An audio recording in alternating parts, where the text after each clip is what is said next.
Bien llegados a Sin Fronteras, programa podcast enfocado a contar las historias de personas privadas de la libertad con el propósito de conocer de primera mano la forma de cómo se iniciaron en el actuar delictivo.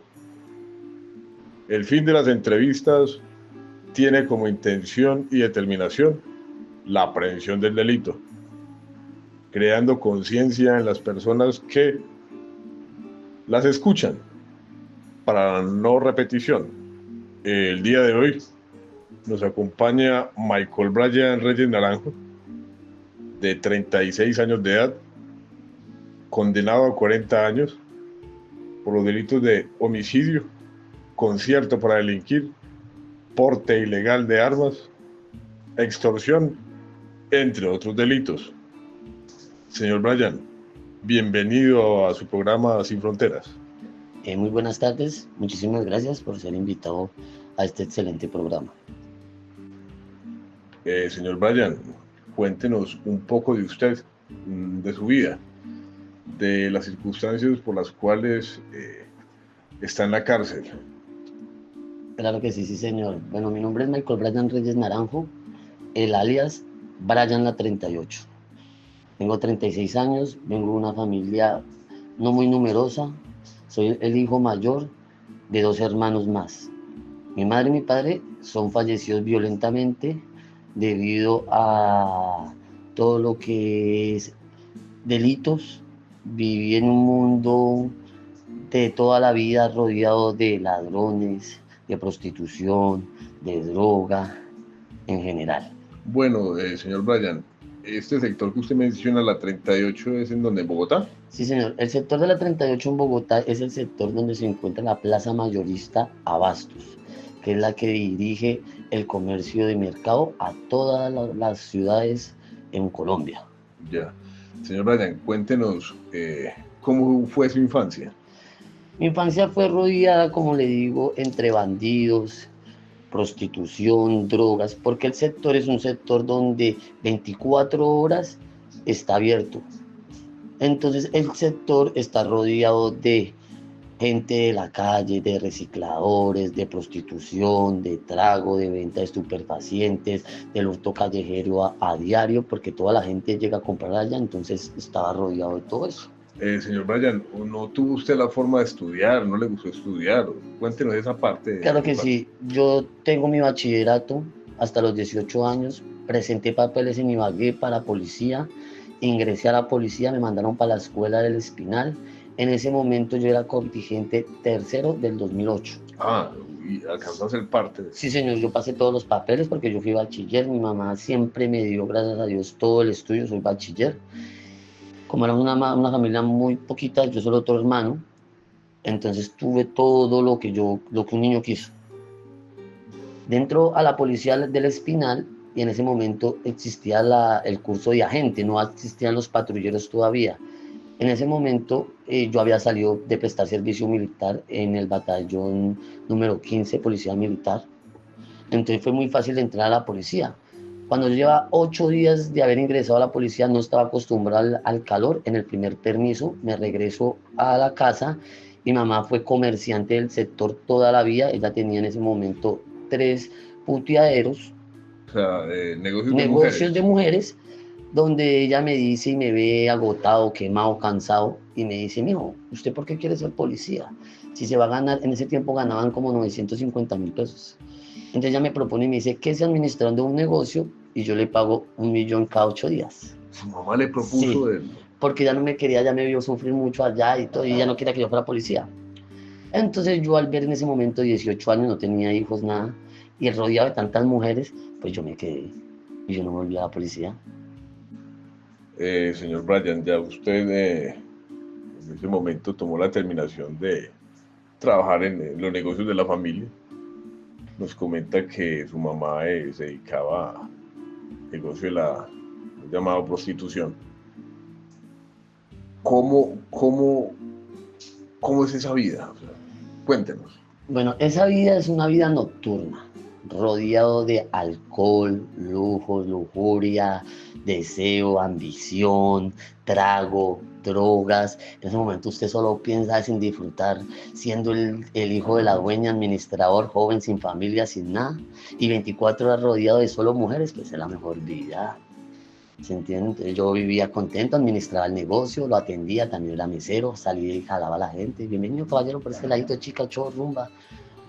Atendía las mesas, caballero, buenas noches, ¿qué decía? Le tengo la promoción, 3 mesecitas con un show privado, ya le siento una niña, para que lo atienda y le haga el show que usted desea. Entonces, ya dedicado a la vida nocturna, señor Brian. Sí, señor, vida nocturna, toda la noche amanecíamos tomando y a las 4 de la tarde que abríamos el negocio, otra vez lo mismo.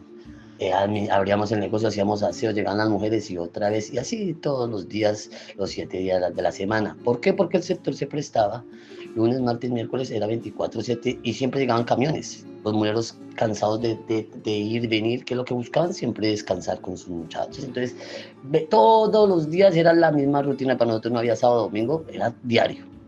Entonces, en ese momento usted vivía feliz, contento, ¿se entiende? Mientras yo respondiera por lo que me tocaba, no pasaba nada y fueron muchos años así administrando, ganaba demasiadamente plata porque siempre que alguien entra a un negocio de esos siempre hay miles de formas de ganar, como si se emborrachaban cobrábamos 3, 4 veces.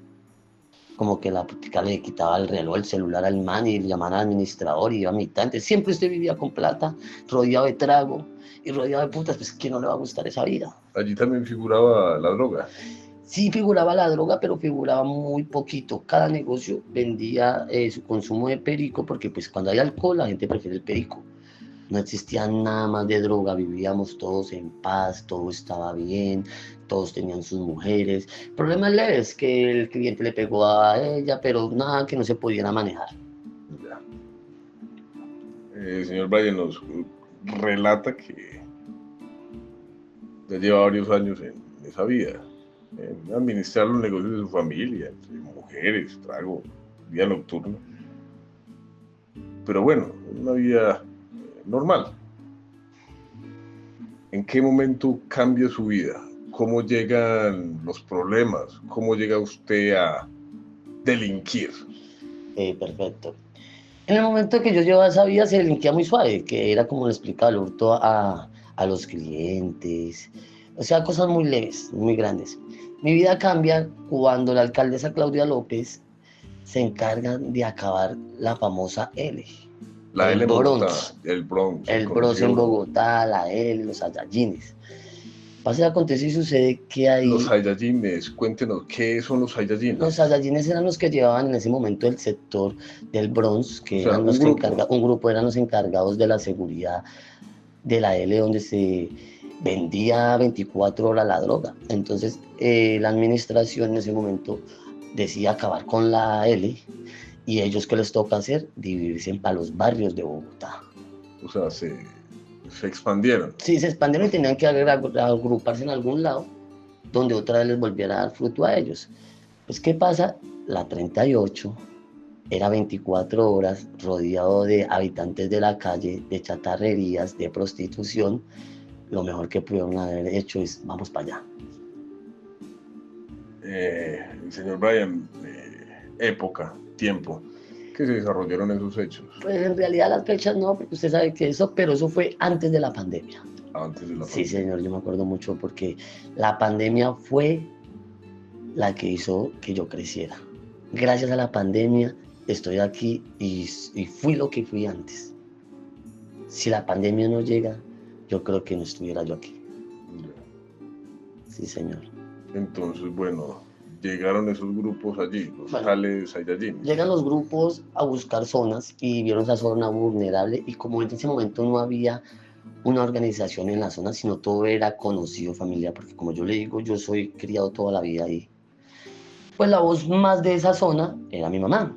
Mi mamá le decían, mi mamá se llamaba Marta Cecilia Naranjo Huertas, en ese tiempo ya le decían La Mona, encargada toda la vida de la receptación. Ella compraba todo lo que fuera celulares, herramientas, ciclas, hurtadas en los sectores, las arreglaba y las vendía. Ah, ¿cómo así? Sí, señor, el que hallarse mucho la receptación y pues el indigente sale a robar a la madrugada. ¿Y a dónde llega? Donde le compran. Entonces, nosotros estamos 24 horas en los negocios, pues comprábamos televisores, compramos celulares, comprábamos ciclas, y ya tenía un negocio bajo de la casa del negocio que se llamaba Pereiras, y pues vendíamos al otro día todo lo que eran los celulares en ese tiempo, eso mejor dicho. Entonces mi mamá se hizo muy famosa y ganó mucha plata, entonces ella era la voz de allá, ¿se entiende? Donde hacían algo mal, entonces mi mamá tenía la voz y todo, entonces mi mamá era conocida por todos los ladrones de Bogotá, por todas las bandas, los banqueros, los apartamenteros, los que hacían homicidios, los que microtráfico, o sea, muy respetada porque toda la vida rodeada de bandidos, ¿entiendes? Que nunca se metía en nada de eso. Y pues yo soy el hijo, porque yo soy el hijo mayor, y yo tengo otro hermano que tiene 20, en este momento tiene hermano 30 años, pero él era más pequeño, él se ocupó, fue a estudiar, entonces él no vivía en ese mundo, Ya. ¿sí entienden? Entonces ya estaba rodeado de eso. Llegan los Saiyajines y le informan a mi mamá que pues que ellos vienen a tomarse el poder de ahí, que por favor ninguna clase de droga se puede vender, y ahora en adelante cada negocio tiene que vender la droga de ellos.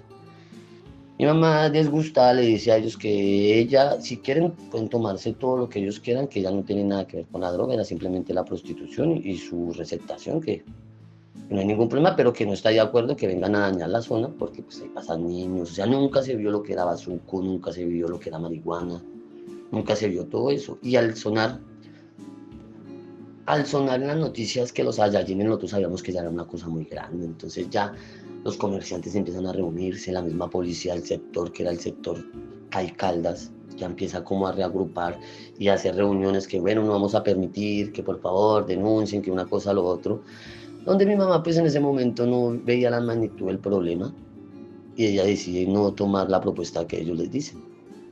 Y ellos, al ver de que pues ahí no había nadie ni qué más, que decidieron asesinar a mi mamá. Mi mamá se encuentra el 7 de julio tomando una cantina, porque pues ella tenía muchas ganas de, ella siempre le gustaba, también vivía en el alcohol toda la vida y ella tomaba demasiado. Un domingo 7 de octubre se encuentra tomando, donde un man que está tomando con ella la asesina de una puñalada en el corazón. Con arma blanca. Con arma blanca. No la podían hacer en ese momento sonar ni nada de eso, porque pues nunca se veía homicidios allá, ¿se entiende? Era muy difícil. Asesinan a mi mamá y para ahí cambia la vida mía y la de mi familia, mi hermano. Cambia su vida. ¿Qué sintió? A mí se me acabó el mundo, porque ella era mi todo, ¿se entiende? Ella era la fuerza de todo, o sea, nunca pensamos que ese problema iba a llegar así como le llega, o sea, la vida le cambia a usted en un segundo. Ahí en ese segundo a mí me cambió. Al yo ver que mi mamá está muerta, no saber ni entender por qué si nunca tuvimos problemas, y preciso a eso, mejor dicho, una cosa de locos. Bueno, para no aumentar porque ya me entra sentimental. Tranquilo, tranquilo. Enterramos a mi mamá, todo bien, y llegan los problemas. ¿Qué vamos a hacer? ¿Qué va a pasar? Los negocios, las casas, las residencias, todo. Entonces tenemos un tío muy cercano y decidimos con mi hermano darle el poder a él.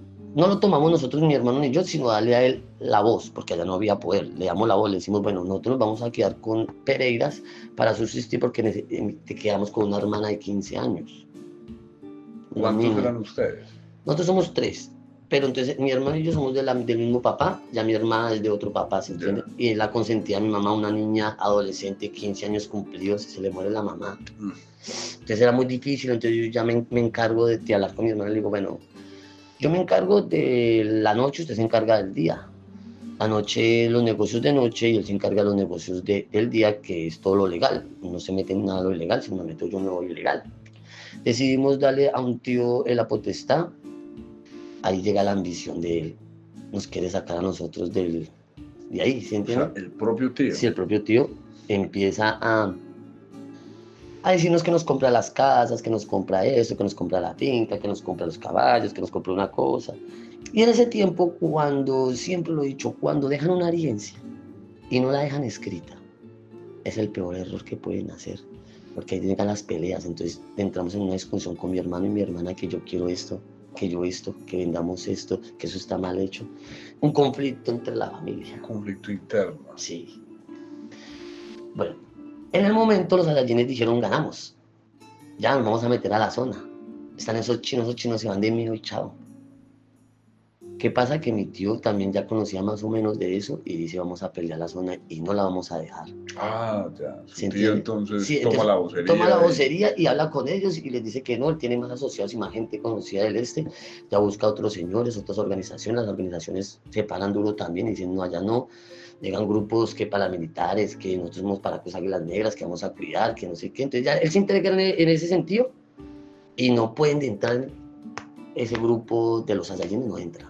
O sea, hicieron fue el daño de asesinar a su Ellos madre. creyeron que haciendo, matando a mi mamá ya iban coronado todo, pero pues no sabían que había más familia y que nosotros no íbamos a sufrir de miedo ni nada.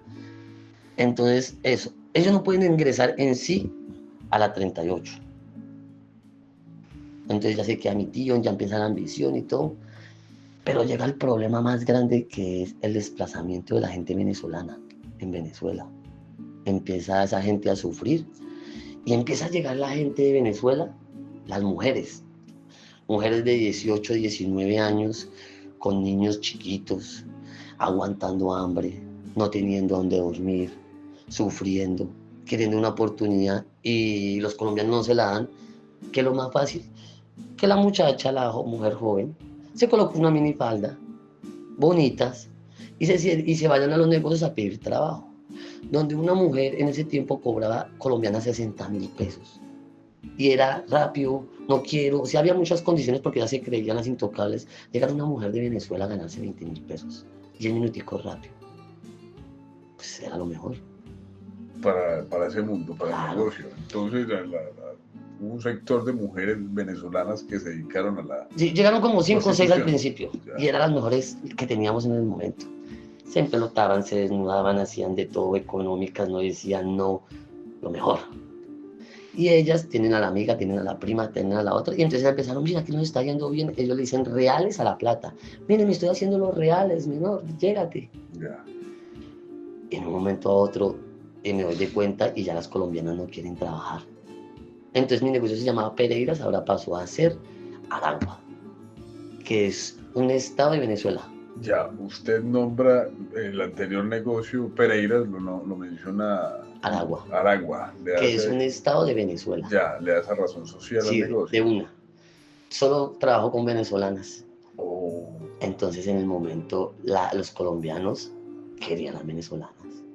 Entonces fui de muy famoso, moda, de de moda, moda. muy famoso. Que la colombianita hace no hace esto, pero la venezolana hace, entonces ya el mejor negocio. 24 horas abierto, no paraba. Pasa y acontece y sucede que la venezolana viene rodeada de niños, del marido, de más gente, ¿se entiende? Y como no le dan trabajo al marido, entonces el marido se tiene que quedar en una residencia. ¿Y qué vale? La residencia nosotros la cobramos en ese tiempo 20.000 pesos. 20.000 pesos diario es plata.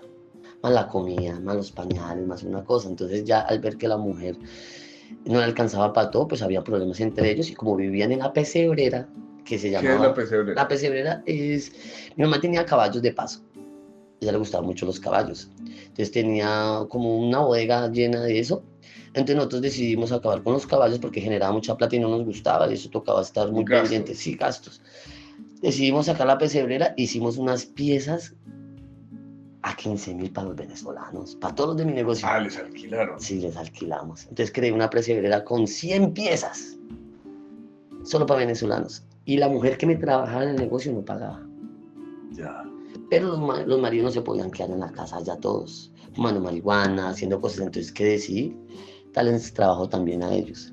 ¿En cómo? Como yo ya me dedicaba solo en el trago y el negocio de mi hermano, pues no, les empecé a dar herramientas para que ellos salieran a hurtar ciclas, a hurtar celulares y todo lo tenían que traer a mí. O sea, puso a trabajar a los venecos. Digo, los puso a trabajar en su ambiente, pero en realidad los incitó a que delinquieran.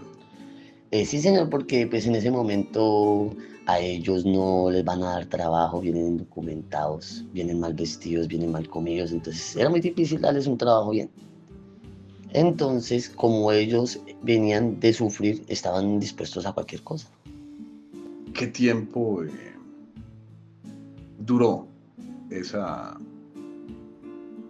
esos oficios delictivos que les encargó a sus venezolanos? Fueron como 2, 3 meses porque ellos cometieron el peor error, que era robar y asesinar. Ellos se quitaban un celular y mataban a la gente. Se robaron una cicla y mataban a la gente.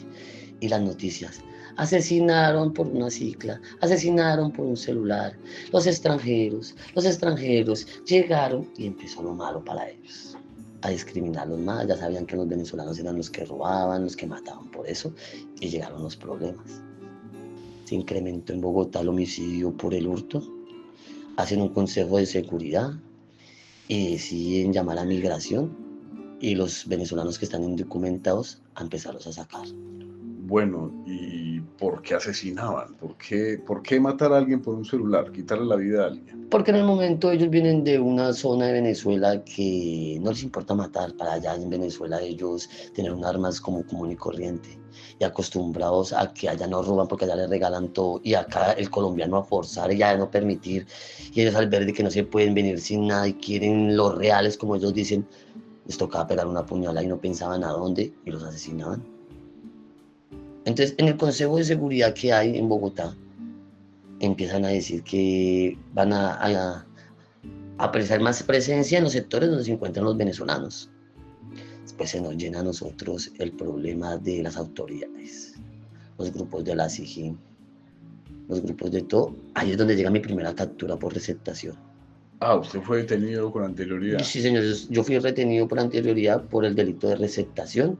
Como no tenía nunca antecedentes, nunca nada, me salí, siguió el proceso y salí.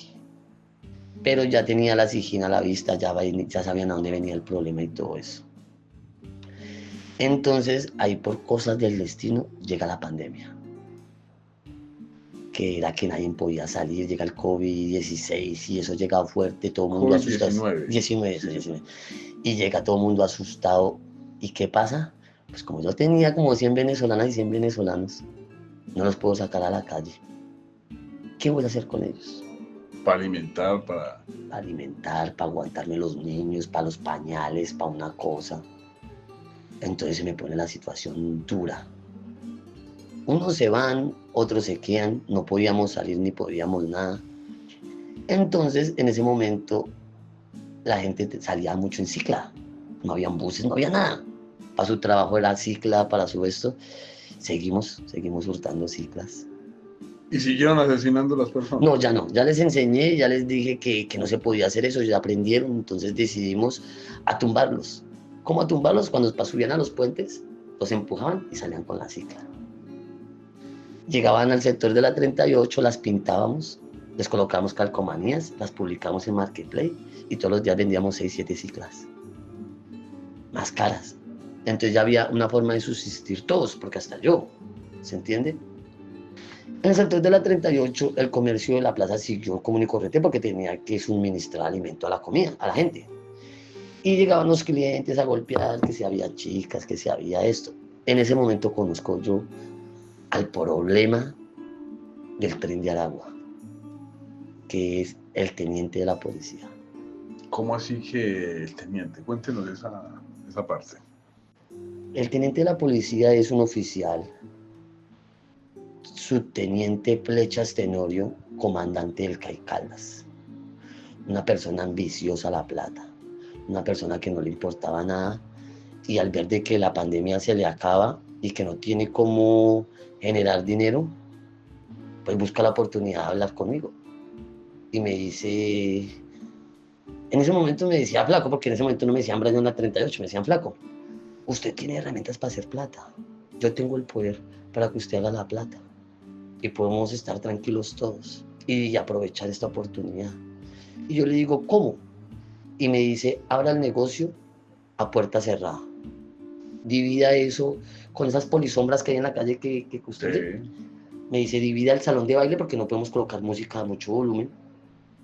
Divida sus piezas, haga reservados con una mesa, ofrezca a 150 la mediecita. O sea, el teniente le da a usted la idea de cómo desempeñarse. De cómo desempeñarme, y pues la idea me suena. Y yo digo, bueno, él se encarga de darme las polisombras, bueno, me ayudó a muchas cosas, arreglamos el sitio y con puerta cerrada y con radio, uno al frente, porque yo tenía al frente de la casa, yo vivía al frente del negocio, en la azotea colocó al campanero con un radio, al portero atrás y colocó las mismas mujeres, atendían, ya no necesitaba meseros. Se vuelve como un barra y tanga, bueno, yo no sé. Y empiezan los clientes a llegar. Como no había música, como no había desorden, les ofrecíamos el reservado, que valía 150.000 mediecita, una relación sexual en su pieza con un radio muy pequeño para que escuchara la música que él quisiera y ya. Como no se escuchaba música, no sabíamos si era día, si era noche, los clientes se quedaban ahí. Hasta 2, 3 días y me decían, pago por Nequi, pago por Bancolombia. Entonces se incrementó el dinero y era un negocio muy bueno. Pero entonces ahí llegó otro problema, que llegaba el vicioso a golpear. Tiene un baretico. No, quítese de aquí en la puerta, que no, que no. Entonces ya el teniente, hay una cámara en el sector que dice, ¿por qué hay mucha gente golpeando ahí? Entonces el teniente llega furioso a jalarme las orejas y me dice que por qué. Le digo, no es mi culpa que los transeúntes pasen y pregunten qué marihuana, ¿yo de dónde voy a sacar eso?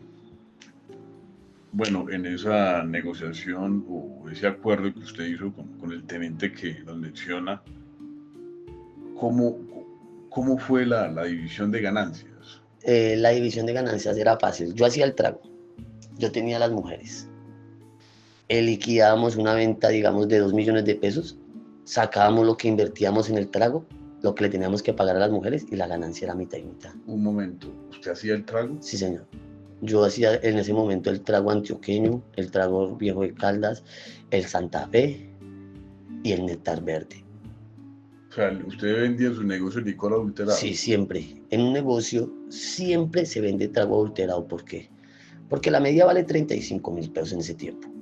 Tocaba pagarle a la mujer para que se la tomara con el cliente. Tocaba pagar 7.000 de fichas. Dale 10.000 pesos por el show que ella le hacía. Entonces ahí habían 15.000 pesos. Donde la media en ese tiempo valía como 18.000, 19.000 pesos. No iba a quedar nada para el negocio de ganancia. Entonces nos tocaba un trago adulterado que al hacerlo salía en 3.000 pesos.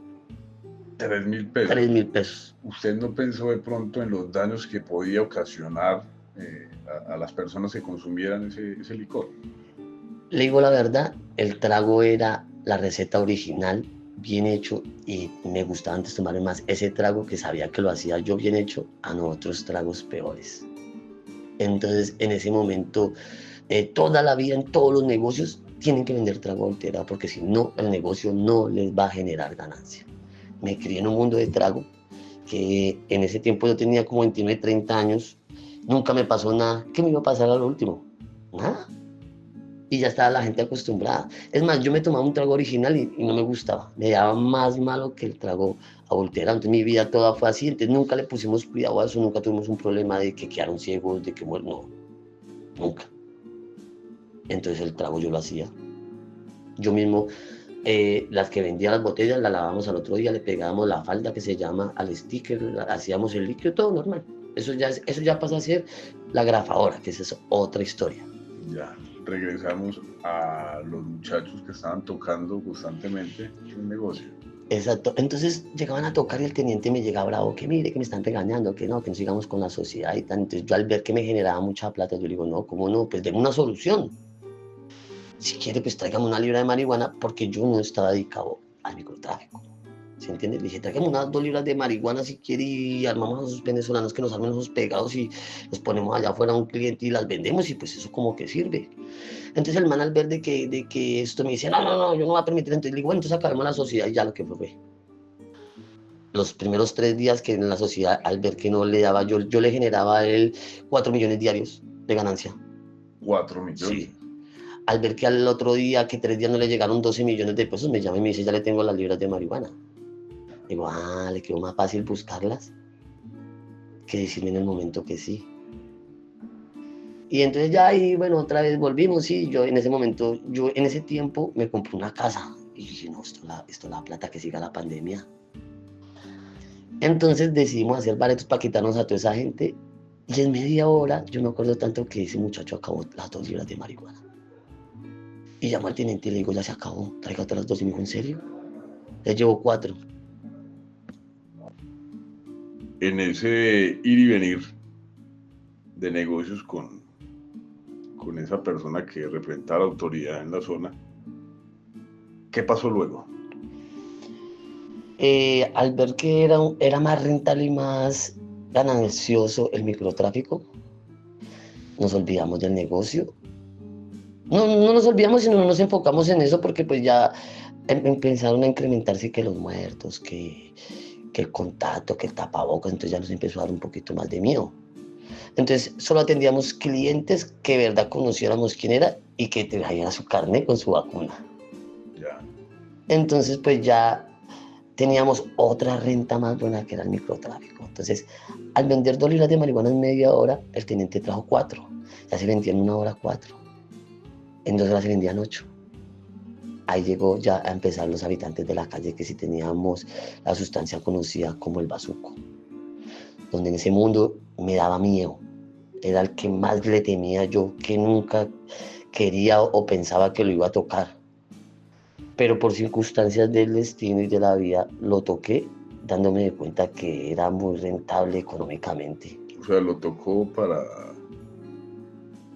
para venta y distribución. Sí, señor, para venta. No consumo. No, consumo no. Esa droga nunca me ha gustado, ni tampoco la marihuana. Mi consumo siempre ha sido por cosas de la misma prostitución, el perico. La cocaína. La cocaína, sí, señor, porque vivía tomando, entonces la cocaína siempre estuvo en mi vida. Entonces no puedo decir que la marihuana la supo porque no, tenía todos los lujos que quería tener. ¿Para qué iba a tomar ese vicio? Si tenía trago, lo sé hacer. Pues, para no emborracharme y para estar con una frutica, pues, rico. Pues vamos a vender también bazuco marihuana. Y volvimos a la 38, lo que era el Samber, la L, lo que los Saiyajines querían hacer. Ahí es donde yo entiendo por qué ellos quieren llegar y por qué asesinaron a mi mamá. Me lleno ahí del famoso dolor que comete todo hombre, que es el dolor y la venganza. Al ver de que yo tenía plata y poder y que eso lo generaba eso, empieza mi venganza. Esa venganza que usted llama. Sí, señor. Usted quería hacerle daño a las personas que cometieron ese homicidio. ¿Por qué pensar en vengarse? No tanto vengarme con la persona que lo cometió, sino por o sea, en general, a lo que debieron y hicieron ellos, ¿entiende? O sea, ahí me doy de cuenta porque si se da cuenta yo no le hablo a usted de armas, yo no le hablo a usted de que hay dinero ni nada de eso. Las circunstancias que yo entro a la criminalidad me tocó porque ya entendía lo que ellos querían ser y yo quería ser más grandes que ellos. Entonces mi venganza era ser más grandes que ellos. No tanto con la persona que asesinó a mi mamá porque él fue capturado, él se encuentra privado de la libertad. Entonces al yo darme de cuenta lo que ellos querían, el poder, lo entendí y quería ser más grandes que ellos. Empezaron a llegar lo que eran las armas, lo que eran revólveres, fusiles, pistolas, lo que era el poder. Ahí ya me empezaron a llegar a mí a pedirme permiso los ladrones para poder robar. Entonces ya me empiezo a sentir como grande, como que importante, como que gracias al microtráfico y al poder y eso, ya me consultan para mí y todo. Ya yo paso a ser el papa. En la organización del Tren del Agua hay 3 fases, que es un lucero, que es el encargado de como la seguridad, como los flechos, ¿se entiende? Los carritos. Sí. Los que juegan los papas, que son los que tienen una voz y tienen un mando. Y los que juegan una roja, que ya son demasiados encargados de una zona y ya está el líder. ¿Entiendes? Entonces yo ya paso a ser un papa. Entonces ya me da importancia. Usted seguía camellando con los venezolanos. En ese momento tenía solo a los venezolanos, pero no estaba en sí adentro de la organización del Tren de Aragua, no. En ese momento no éramos Tren de Aragua. En ese momento éramos venezolanos y colombianos. Porque el microtráfico hasta ahora estamos empezando. No sabíamos que eso nos iba a hacer grandes. ¿Se entiende? Entonces empezamos con el microtráfico. Microtráfico para aquí, microtráfico para allá, venda. Si yo al teniente le daba un día de la prostitución 4 millones, después con el microtráfico le daba 8. Hasta más. 8 millones diarios. Diarios de venta de marihuana, bazuco, perico. y de venta de todo, porque el drogadicto trae un televisor para que se lo cambien por bichas. Entonces yo vendía el televisor y teníamos que partir. La bicha que ustedes llaman son ¿qué? Dosis. Una dosis era una cápsula en ese tiempo de bazuco que la vendíamos en 2.000 pesos. Pero ahí llega el otro problema, que los venezolanos tienen una droga en Venezuela que se llama la piedra, como el crack, más fuerte que el bazuco. Y uno de ellos me dice, cocinemos esto y verá que todas las plazas de alrededor, todos los van a venir a comprar acá. Y yo le sigo la idea porque siempre me ha gustado como aprender. Pero bueno, esa piedra era derivada De bazuco. Entonces, clorhidrato de la cocaína. sí, entonces él me dice que compremos 1 kilo de bazuco, que compremos medio kilo de perico, cocaína, que compremos unas cosas que en ese tiempo era ácido bórico, una cosa que huele como a miados, que es fuerte, que es negra. ¿Cómo se llama? Bueno, no me acuerdo en el momento. Bueno, y él hace una mezcla y toda rara en una olla, la pone a secar y después la pasta, la vende en cápsulas y saca como 50, la empieza a regalar a los drogadictos y esa gente que atiesa dice que qué es esto. Se fuma también en pipa, como el bazuco, y la gente ya no quería bazuco normal, sino la piedra. Ya valía 5.000 pesos. Causó más adicción. Claro. Entonces ahí coge fuerza los venezolanos. Llega el drogadicto, hey, mira los venecos, la plaza de los venecos, ¿para qué los venecos? Es que ellos venden un bazuco más fuerte, más bacano. Entonces ya empezamos a sonar en las ollas alrededor de la 38. Uy, allá arriba en la 38 están vendiendo bazooka más fuerte, que lo que está pasando, ya empieza la envidia, ya empieza los jefes de al darse de cuenta que hay un problema grande. ¿Qué le generó a usted, a ese grupo que tenía conflictos con las otras ollas, con los otros distribuidores de droga? No, señor. En ese momento no había problema, en ese momento solo había ganancias y felicidad. No existía problemas, no existía nada. Existía que las ollas alrededor se querían preguntar por qué está pasando. Como le expliqué a usted, yo fui criado en esa zona toda la vida, pues todos me conocían. Entonces ya llegan los encargados de las otras y me dicen, Brian, ¿cómo está? Bien, el viejo necesita hablar con usted, no hay nada malo, que si por favor le regala una reunión, que lo recogemos y lo llevamos. Y yo, claro, pues no tengo ningún problema, porque yo no era de armas, yo no era de peleas, yo no le he nombrado nunca a usted un homicidio, nunca le he nombrado algo violento, porque no lo vivía, no era necesario en el momento, no era lo que nosotros pensábamos y queríamos. Nuestra idea no era... Ustedes no dimensionaban lo que se avecinaba. No sabíamos lo que venía, sí, señor. O sea, estábamos viviendo el momento sin saber las consecuencias más adelante de un conflicto demasiadamente grande, que es el conflicto que vivió Bogotá. En el momento no. Era un conflicto que se nos iba a salir de las manos, que sin pensar estábamos abriendo la boca del problema más grande y todavía no imaginábamos la magnitud del problema. Entonces, bueno, se acabó la pandemia, dejaron abrir los negocios, ya dejaron abrir todo. Entonces, para coger fuerza, porque fueron como 1 año y medio que nos tocó vivir encerrados, que fue una pandemia muy fuerte, para abrir los negocios era muy difícil volver a encontrar mujeres, confianza y todo eso. Ahí agarro el poder, ahí agarro lo que construí en la pandemia y ahí me doy de cuenta que había un problema grande. ¿Qué problema abrí? Que me hice reconocer por las autoridades y por las demás bandas, las demás organizaciones, sin pensarlo. Usted ya era una persona, una figura reconocida. Sí, señor, ya era yo un papa, ya tenía plata, ya tenía voz y mando, ya tenía armas, ya tenía gente agradecida que por mí hacía y daba lo que fuera.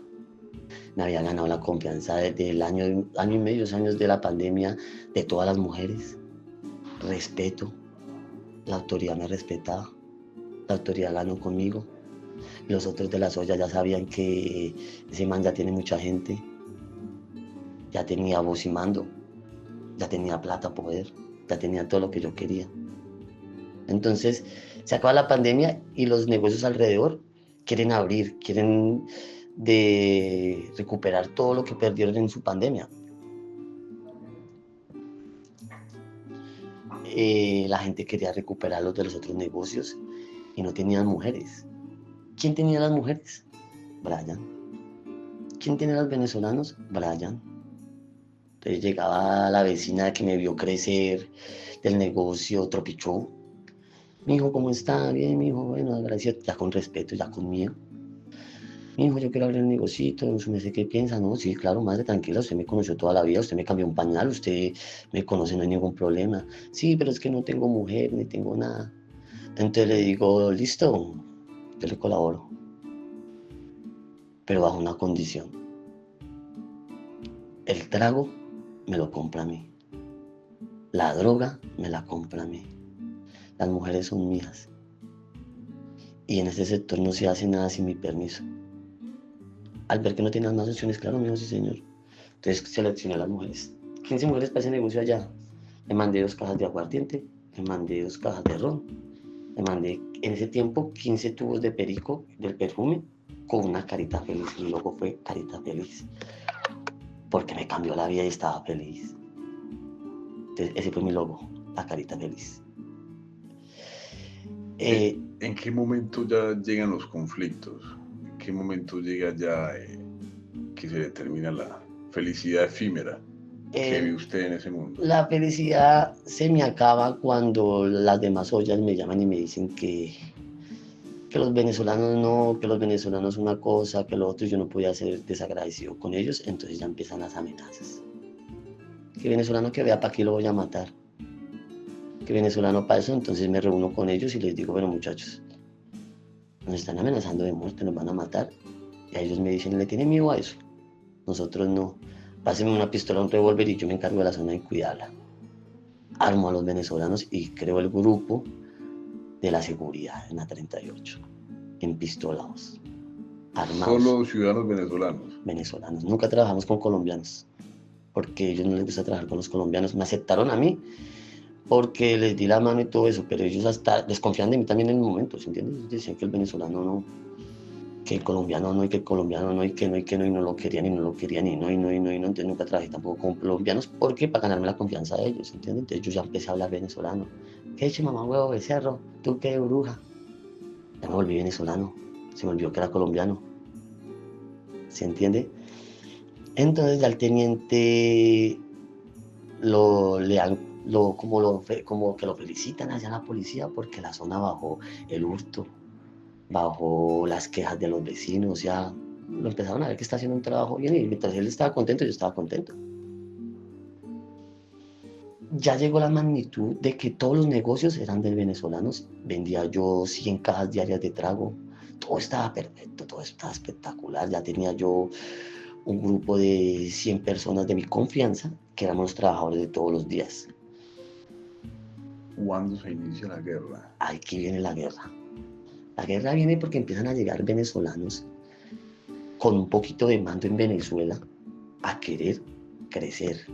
Viene la orden de que si los venezolanos que están allá pudieron y están bien acomodados, empezaron a comprar ellos casas, carros, prendas. Y en Venezuela se dan de cuenta, y estos manes que están haciendo, se dieron de cuenta que la prostitución y el tráfico era la plata. Entonces mandan a un pequeño grupo que son el problema de todo, que es San Vicente. La gente envidiosa, la gente mala, la gente que no le importa nada. Llegan al sector mío, lo recibo porque son hermanos de ellos y quieren ingresar a hacer algo y pues no lo podemos permitir. Y ellos tampoco pueden pasar por la rutina venezolana. Entonces ellos ¿qué hacen? Se van por un sector donde es Bella Vista y quieren hacer lo mismo sin saber que allá había un jefe muy fuerte, muy duro, que se iba a armar la guerra más grande que se armó en Bogotá, que es la banda Los Camelos. Un señor que ha vendido droga toda su vida, nadie lo conocía en el bajo mundo, un man poderoso, muy grande. Que cuando yo empecé me llamó y me dijo, si no me toca mi zona, yo le toco su zona. Le dije, claro que sí, así es. ¿Usted lo conoció personalmente? Sí, claro. Hablé con él una vez sin saber que era Camilo. Él se hizo pasar por un allegado a Camilo. señor presente, todo, me dijo, bueno, el jefe le manda a decir que esto, le digo, listo, señor, dígale al jefe que todo bien, que no pasa nada. Y yo seguí hace un año. Bueno, este grupo de personas venezolanas que nos menciona, ¿pertenecían al Tren de Aragua en Venezuela? Ahí llega el Tren de Aragua. ¿A esa organización? Ahí llega el Tren de Aragua y llega el problema. Porque los venezolanos que yo tenía eran del Tren de Aragua, pero eran del Tren de Aragua silencioso. Ellos sabían la magnitud del problema de decir el Tren de Aragua. Usted no puede decir yo soy del tren o del tren sin serlo, porque eso da muerte. Entonces llega el verdadero Tren de Aragua y llegan las pistolas. Llega la Glock, llega la Broly, llega la Beretta. Nunca un colombiano había visto eso. O sea, el 38 corto, el 38 largo. Empiezan a llegar las granadas M26. Uy, ¿qué pasó acá? Estos manes, ¿qué? ¿Esos quieren qué? Y empiezan a tocarle la olla al señor Camilo. Y empiezan el Tren de Aragua. Las autoridades y mi primo, que estaba neutro, se da cuenta que él ya perdió la zona y que yo ya cogí mucha fuerza y que a él ya no lo van a escuchar, y empieza la envidia. Empieza a trabajar con un grupo llamado Sijín, que es un grupo de la policía, y empieza a decirles, él es Brian, él maneja los venecos, él no sé qué, y la Sijín empieza a hostigarme a mí, a grabarme, a buscarme como la vuelta, como dicen, pero yo tengo el teniente, y el teniente tiene muchas influencias, y el teniente empieza a hacer la vida imposible a mi son también, como sellándole los negocios, hasta que llegamos a un acuerdo, de tanto que me hostigaban a mí y lo hostigaba a él, nos tocó sentarnos, y él me dice, haga lo que usted quiera hacer, usted es hasta que se lo comprueben, si no, no, la SIGIN ya se dio cuenta de pues, que usted tiene un mando, pero usted no es el que vende, ya la SIGIN se empieza a dar cuenta que usted simplemente reconoció la zona. Bueno, ese conflicto entre el señor Camilo que usted menciona aquí, la banda de los Camilos, y el Tren de Aragua, ¿lo afectó a usted de alguna forma? O sea, le estoy nombrando cómo llegó el conflicto, pero en el momento no sabíamos el problema que estábamos armando. Entonces, le cuento el Camilo para que usted lo tenga en mente. Aquí llega el verdadero problema. ¿Cuál es el verdadero problema? Yo creo que usted lo ha escuchado muchas veces, que es Satanás.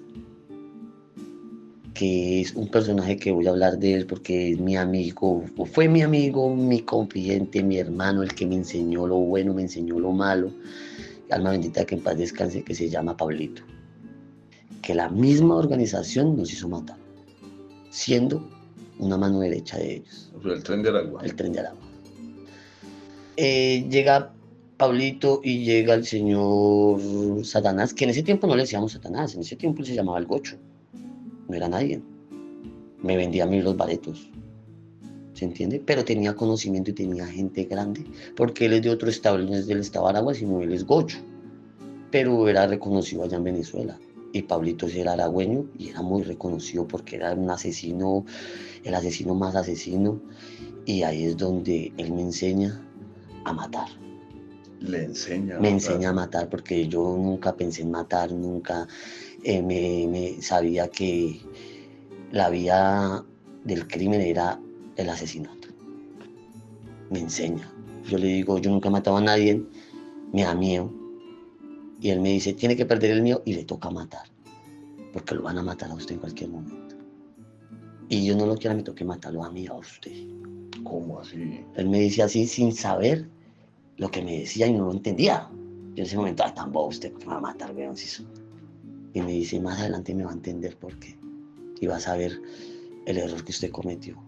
Señor Brian, usted no mencionaba ya en qué estaba metido. No sabía en el problema que estaba metido tan grande. Que yo había cometido el peor error, que fue abrirle la puerta y enseñarle a ellos a hacer plata. A que ellos vieran lo fácil que era aquí en Colombia. ¿Se entiende? ¿Por qué? Porque se dieron de cuenta que en Colombia es fácil si usted trabaja con la policía. En Venezuela ellos no trabajan con las autoridades, le tienen miedo. Y por eso les queda difícil a ellos allá eso. Pero acá al ver de que las autoridades se prestan y es fácil, les enseñé el secreto. Entonces, estábamos todo bien, llega Navidad, bien. En un momento me siento yo a tomar, porque mi tocado estaba a tomar, y me doy de cuenta que entran 4 personajes con 2 hembras Y en mi borrachera y en mi vicio, yo veo que ellos entran como muy acelerados, con ganas de buscar a alguien para matar a alguien. Y en mi borrachera y en mi estado de droga, yo me meto que es a mí y yo salgo corriendo. Al salir corriendo, estaba el sargento de la policía, el que causó el problema. Un sargento que venía del CAI Caldas, que era la mano derecha del CAI Bellavista, que era la mano derecha de Camilo. Que lo metieron ahí para saber cómo arreglaban el problema que Camilo tenía allá y poder coger acá. Ya. Entonces él me dice, ¿qué pasó? ¿Qué pasó? Él estaba esperando afuera que me asesinaran para él mismo sacar a ellos y se acabara el problema.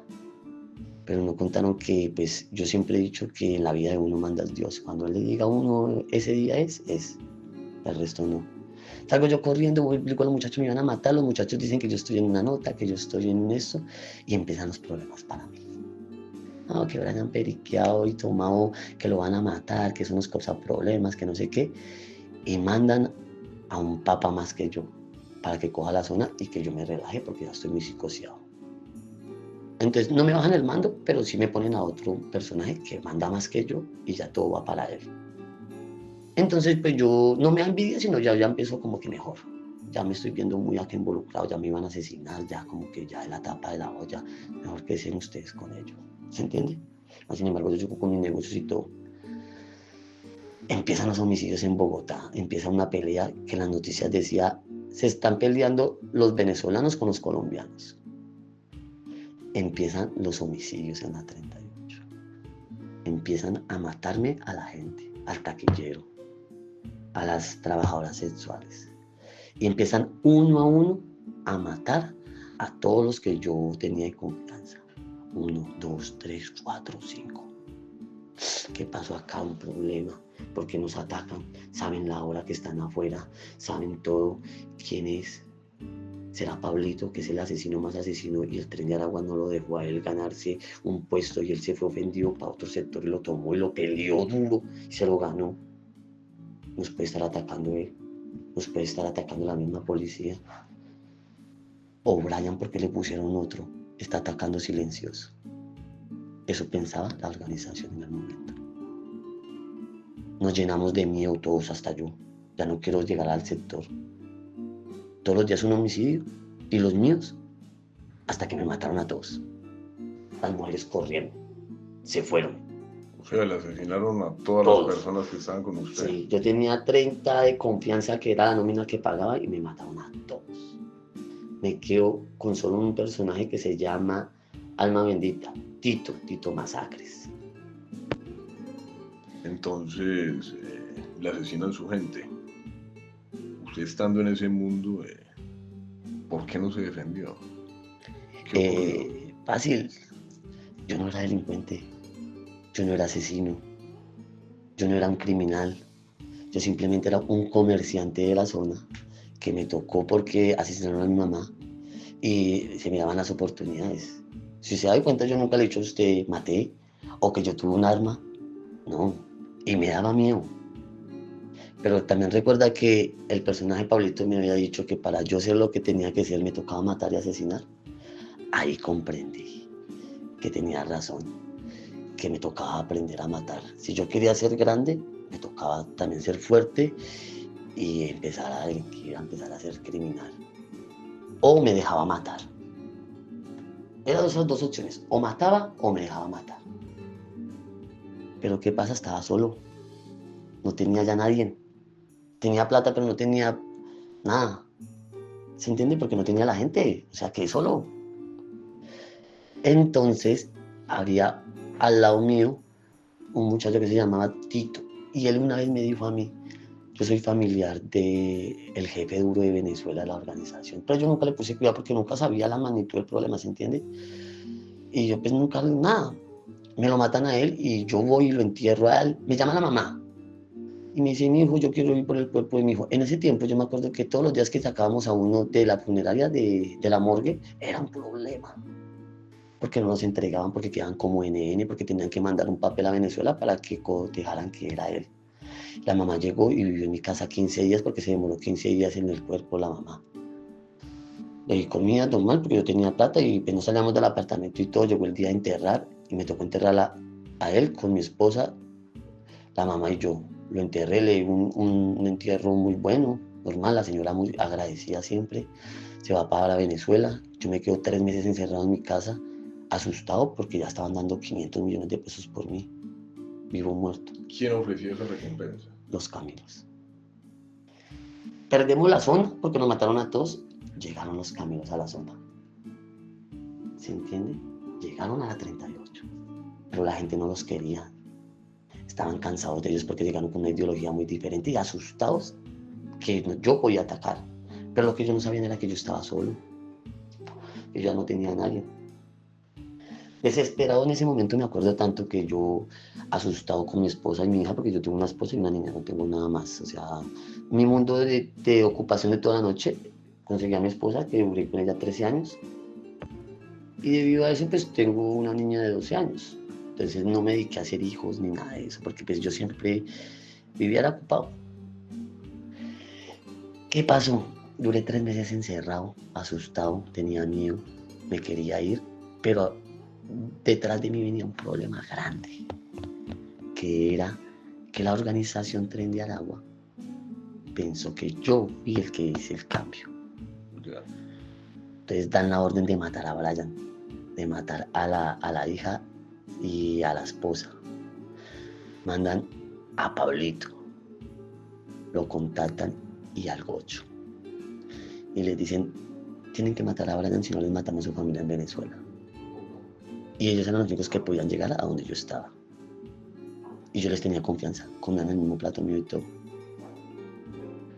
Cuando de repente Pablito llama y le dice al líder, que es reconocible, que todo el mundo sabe que es mi guerrero, y le dice, ¿por qué no escucha a Brian? Brian no fue.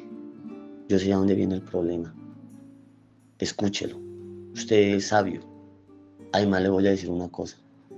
Él enterró a su sobrina y le tuvo a su tía 15 días allá. Si él fuera sido, fuera matado a su tía y no le fuera enterrado a su sobrina. Y él dice, ¿cómo así? Búsqueme a Brian. Pablito llega a mi casa y me muestra una pistola Glock y me dice, vea, le voy a sacar los tiros. Me mandaron a matarlo, pero no te voy a matar, tome. Le voy a salvar la vida. Yo asustado, ¿yo qué? Y me pone el señor. Una videollamada y me dice, ¿cómo está Brian? Mucho gusto, yo soy tan, he escuchado de usted, ¿qué pasó? Cuénteme. Y le cuento lo que vivíamos, todo así rapidito. Me dice, la orden que yo di es mátalo porque usted fue el que hizo el cambio. Le dije, no señor, yo no hice el cambio. Dijo, voy a hacer una llamada y voy a saber quién es usted. Cuando pega la tía, la llamada. Madre, ¿cómo está? Bendición, Dios lo bendiga, mi hijo. Y la señora, hola Brian, mi hijo, ¿cómo está, mi hijito? Dios lo bendiga a la niña, tan. Y le dice él a ella, ¿usted conoce a él? Claro, mi hijo, gracias a él me enterraron a mi hijito, él me tuvo 15 días allá, yo agradecido con él, él lo hizo todo, tan. Y le dice, ¿usted cree que él mató a su hijo? No, ¿cómo? Si él lo enterró, no tenía yo ni un peso, me dio a mi ropa, me dio todo, no, él muy noble, es de una familia muy noble, la mujer, todo, tan. Y de una vez le dice a Pablito, protéjame a Brian. Protéjame, le dicen al Gocho, que es Satanás, protéjame a Brian, porque ya venía otro grupo de Venezuela a matar. Y pega una luz roja a nivel, a Brian es intocable. Y me dice, cuénteme qué pasa. Cuénteme. O sea, usted pasa de ser objetivo militar de esa organización a ser protegido. Sí, a ser protegido porque él quería saber la verdad. Él quería saber qué pasó.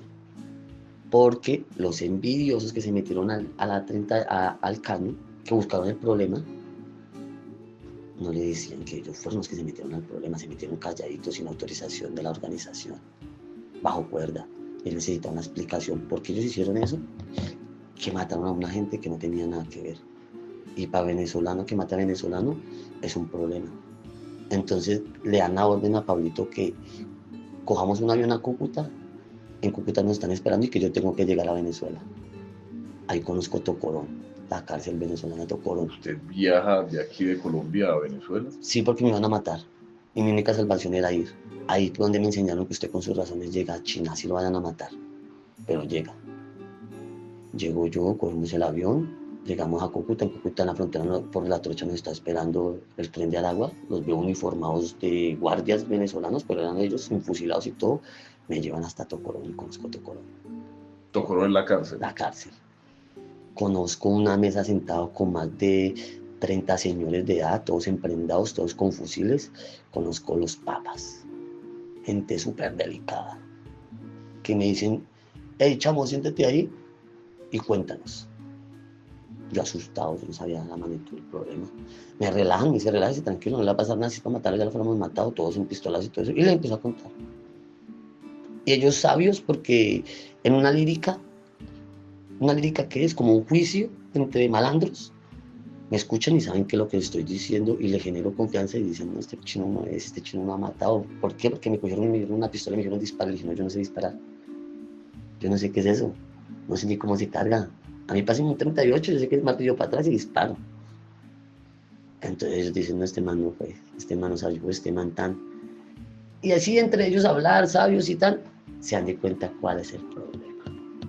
¿Se entiende? Que se quisieron meter otros sin informar y la cagaron. Y como ellos decían que eran tres del agua, nosotros también tres del agua, pues ellos sabían que nos tenían que atacar a nosotros. Y como allá no había fuerte, si no había fuerte acá que era yo, y que teníamos construido todo, pues teníamos que acabarlos a ellos para que ellos no se pongan fuertes. Aquí llega el problema del tren de Aragua en Colombia. Señor Brian, ¿qué pasa luego?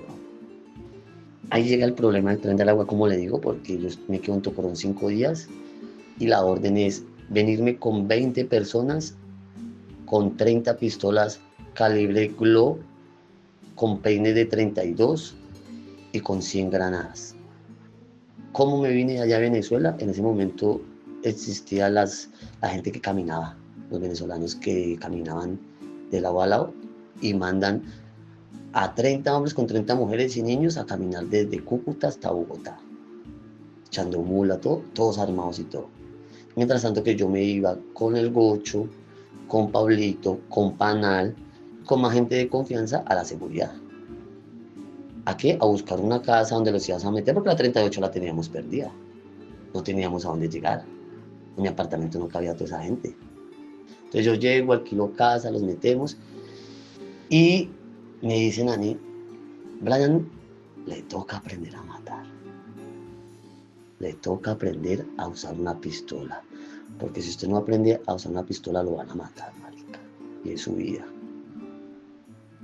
Ahí cojo la primera arma, una pistola 7.65, la cargo, disparo y pues, ya sé que me toca hacer eso cada vez que me van a venir a matar, porque qué más. Y empieza a quién fue el que me hizo el daño, quién fue el que me vendió. Ahí llegó mi primer homicidio. ¿Cómo fue ese momento? Ese momento fue un momento de miedo y también de furia, porque saber de que un primo mío fue el que me vendió, el que me entregó, el que todo. Y saber de que el mismo teniente se dio cuenta porque interceptó las llamadas, que él fue el que hizo todo el cambio para quedarse con todos nosotros, que es el hijo del tío mío, del que quería el poder, del que me quiso echar a sigilo y no pudo. Entonces yo, bravo y ofendido, lo atrapamos, lo llevamos para un sector boscoso, cargo la arma y yo diciéndole, dígame por qué lo hizo, quién le dijo todo eso. En el momento de furia, lanzó un disparo. Sin pensarlo, yo no lo quería, sino en la furia, ¡pam!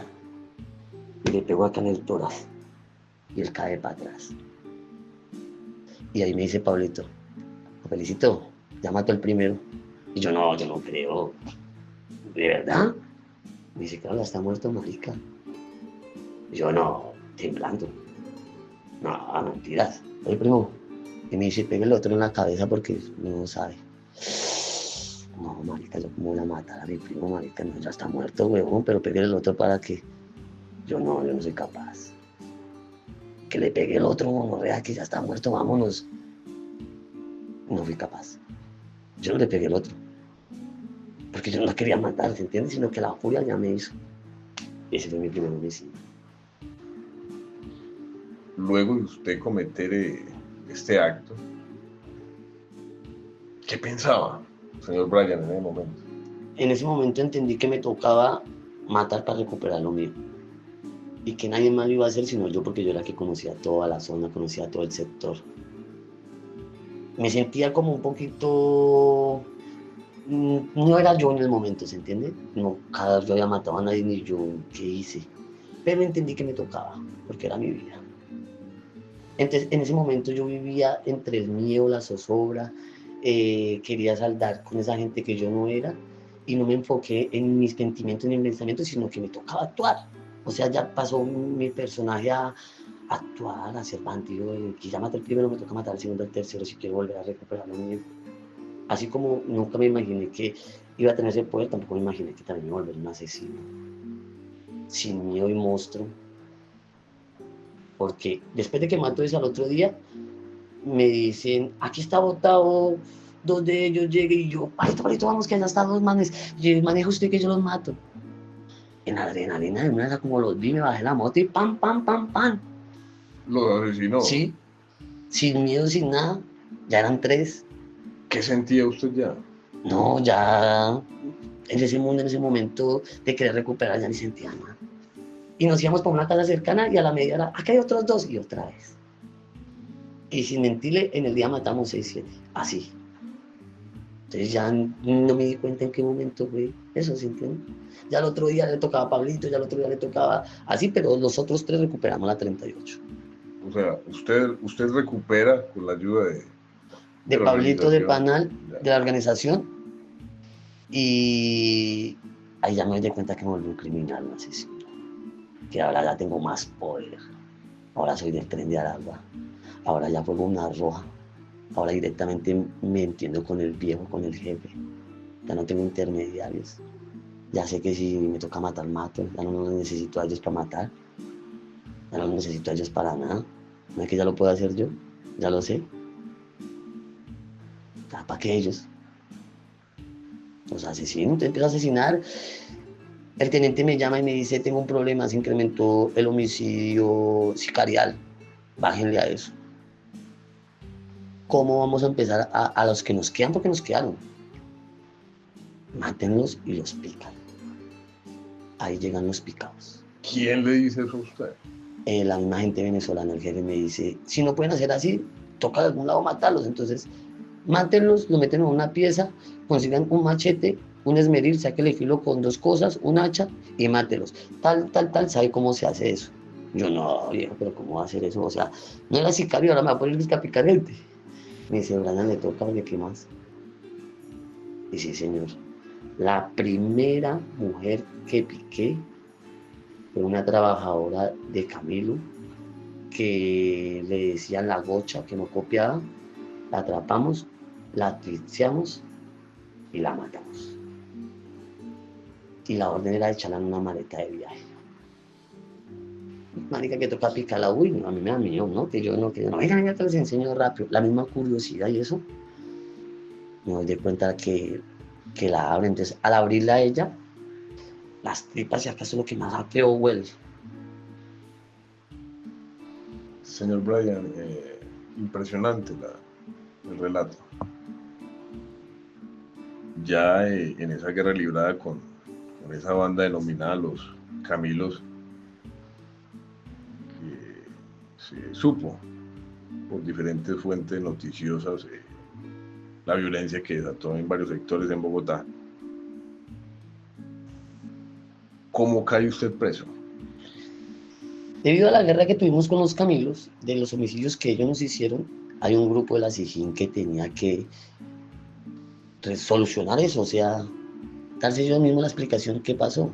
Pero ellos sí la sabían, nosotros no, nosotros nos pudimos enterar después, o sea, en el bajo mundo.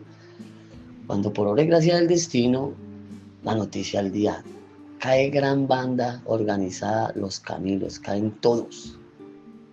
Ay, sí eran ellos. Las autoridades sí sabían, pero ellos no me podían decir a mí. Queda Bogotá suelta. Y la orden que me dan a mí es apoderarse de todos los Camilos, porque no quedó ninguno. Solo quedó Pescadito, que también es muy reconocible, que ofrecía 500 millones de pesos por mí, quedó solo. Entonces, ¿cuál es la orden que me dan a mí? Olvídese de la 38, eso ya no, ya está recuperada, ya la tenemos nosotros. Vamos por lo de todos ellos. ¿Qué es todos ellos? Bosa, el centro, Ciudad Bolívar. Y ahí es el problema que hay ahorita. Tren de agua por todo lado. Porque yo me dediqué a tomarme todo eso. Me lo tomé, lo tuve. Entonces, ¿qué pasa? Que gracias a que yo me tomo a tomar todo eso, empezó los homicidios. Empezamos a dejar los cuerpos como aparecían, en bolsas, y empieza la alcaldesa Claudia López a dar entrevistas. No sé qué pasa en Bogotá, no sé qué está sucediendo en Bogotá, no sé, un cuerpo uno, un cuerpo otro, la ciudad está aterrorizada. Dan un grupo especial para solucionar ese problema. Y ahí es donde caigo yo capturado. Ya saben quién es el problema. El problema fue que los Camilos acabaron con Brian. Brian, nosotros capturamos a Camilo. Ahora Brian quiere quitarle todo a Camilo. ¿Y cómo lo hace? En bolsas de basura para darle miedo al resto de gente. Y cogió el poder de todo. Cogí Bosa, cogí Ciudad Bolívar, cogí el centro, cogí todo, pero ya yo no pasé a ser microtráfico, entonces yo ya pasé a ser el jefe, el de las finanzas. ¿Se entiende? Ya yo no salía, yo ya no tenía que alacar a la calle, yo ya simplemente era recoger y ya, yo ya había construido todo, yo recuperé todo. Entonces le dicen a Pablito, coja esto por haber recuperado, le dicen a Satanás, coja esto por haber recuperado y ya. Pero ¿qué pasa? Pablito coge la zona que ellos le dan, Satanás coge la zona que ellos le dan, yo me quedo con el resto de zonas, pero los envidiosos quieren la zona de Pablito y quieren la zona de él. Y Pablito ya sabía que a él lo iban a matar. Entonces Pablito me llama a mí, llama a Satanás en una reunión y me dice, vamos a arreglarnos con tal tren, vamos a acabar así con el tren. Eso tiene que ser de nosotros lo recuperamos, nosotros somos tontos. Aquí no vinieron todos los que están ahorita comiendo a recuperarlo, fuimos nosotros. Entonces a mí me da miedo y le digo, no, Pablito, yo no me meto en eso, si quieren ustedes háganle, no, yo no voy a contar nada a ustedes. Pablito cometió el peor error de contarle a otro el tren se supo y me dan la orden de matar a Pablito. Y yo les digo, yo no soy capaz de matar a Pablito. Yo sé que es una orden, pero yo no lo voy a hacer. Estoy de acuerdo que lo maten porque si él tenía pensado hacer eso, mátenlo, pero yo no. Le toca al gocho, le toca a Satanás. Satanás por la ambición lo hizo. Al ver que le iba a pasar a Satanás lo mismo y a mí, decidimos no ser más tren de Aragua. Y ahí llegó el problema. Que yo ya no quiero ser del tren de Aragua porque me van a matar y él tampoco. Entonces las autoridades empiezan a darse de cuenta internamente en las llamadas, en las chuzadas, que me van a matar. Entonces, ¿qué decían? Capturarnos a todos. ¿Por qué nos capturan a nosotros? Porque el teniente, con la plata que generó, compró un carro BMW, empezó a comprar muchos lujos, se dieron de cuenta, el grupo de la SIGIN duró 8 meses detrás de nosotros, la captura más grande, 32 personas con 2 oficiales de la policía, se acabaron los embolsados, se acabó todo. Llegó el problema más grande dentro de la cárcel, que vale es sostener y mantener lo que yo dejé construido. Pero hay otro problema más grande, Brian ya no quiere trabajar con nosotros y sin Brian no podemos hacer nada. Yo al verme con tantos años condenado, quiero solucionar todo lo que hice. ¿Cómo? Ya no les voy a ayudar, ya no quiero. Entonces ya pasa a ser el pie, el estorbo de ellos. Vamos por Brian. Toca a Brian. Al verme yo ya que yo no soy de la organización, soy solo, la otra gente colombianos me dan el apoyo y me dicen, sí, es lo que usted hizo, les abrió la puerta, sí, y ahora lo quieren matar, vamos a recuperar eso. Y digo, listo. Ahí es donde me doy cuenta que un señor muy sabio me dice, mijo, si usted quiere salir algún día, olvídese de la calle. Ya lo que vivió, lo que tuvo, ya el poder acá se le va a acabar. Acá usted ya no es lo que era afuera, porque usted está rodeado de mucha gente más grande que usted. Sí, usted lo fue en el momento, usted tiene sus moneditas, las está disfrutando, pero usted va a durar mucho tiempo y no sabe lo que está haciendo. Si quiere quedar toda la vida, siga haciéndolo. Acá lo van a coger todas las veces que usted quiera, lo van a allanar, va de todo, pero nunca va a salir. Ahí entendí que sí, tocaba dejar de mentir y llegó los problemas.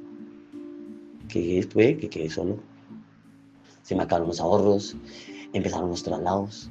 empezaron, ¿no? Que esa gente, ese man estaba valiendo, que no sé qué, empezar a comprar celdas, a comprar una cosa, a comprar lo otro. Y en los 6 años que llevo yo nomás preso, conozco 7 cárceles de Colombia. Entonces, pues este relato lo hago con el fin de que, don Fernando, que si desea, estoy dispuesto a una segunda parte. Claro que sí, señor Brian.